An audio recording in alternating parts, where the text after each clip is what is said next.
এখন আমরা বৃত্তের একটি অঙ্ক করব। সেই অঙ্কটি দেখতে খুব সহজ কিন্তু পরীক্ষার জন্য খুবই গুরুত্বপূর্ণ। চলো আমরা বোর্ডে চলে যাই। একটি বৃত্তচাপ কেন্দ্রে 60 ডিগ্রি কোণ উৎপন্ন করে, খেয়াল করে দেখো, কেন্দ্রে কত ডিগ্রি কোণ উৎপন্ন করে? 60 ডিগ্রি কোণ উৎপন্ন করে এবং ব্যাস হচ্ছে 12 সেন্টিমিটার। তাহলে বৃত্তচাপের দৈর্ঘ্য কত? খেয়াল করে দেখো, আমরা যখন বৃত্তের চ্যাপ্টারটা পড়েছিলাম তখন কিন্তু আমরা এই যে কেন্দ্রে কোণ, এটাকে আমরা থিটা দ্বারা প্রকাশ করেছিলাম এবং বৃত্তের ব্যাস কি? ব্যাস হচ্ছে 2r দ্বারা প্রকাশ করি এবং বৃত্তচাপ কি? বৃত্তচাপ হচ্ছে s দ্বারা প্রকাশ করি।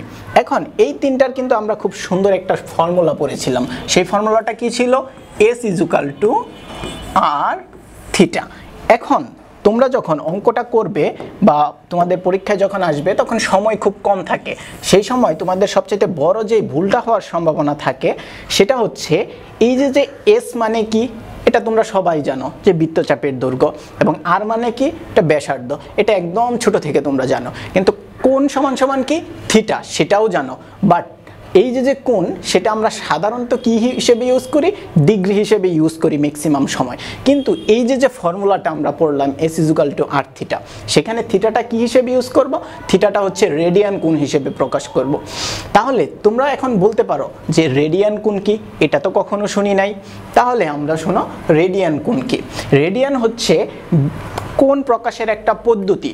সেই কোণের কি হবে? ব্যাসার্ধ যখন বৃত্তচাপের সমান হবে তখন সেই কোণটা কেন্দ্রে যে ডিগ্রি কোণ উৎপন্ন করবে ওইটাই হচ্ছে 1 রেডিয়ান কোণ।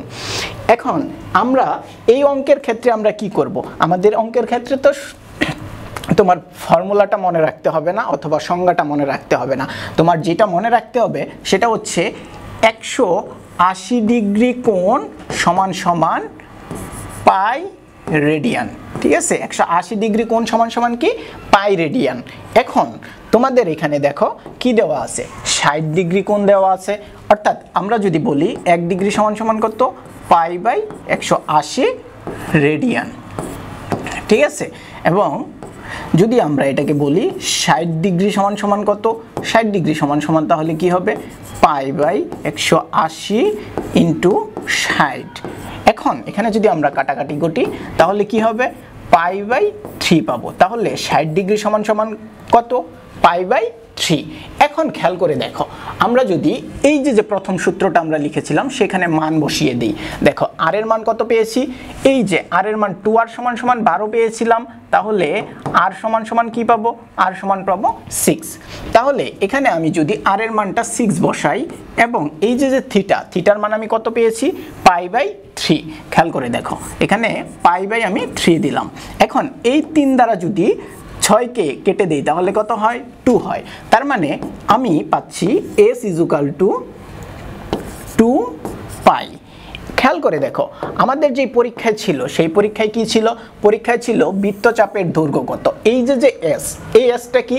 এই sটাই হচ্ছে বৃত্তচাপ। তাহলে খেয়াল করে দেখো তো আমাদের আনসার কোনটা আসে? আমাদের আনসার আসে সি।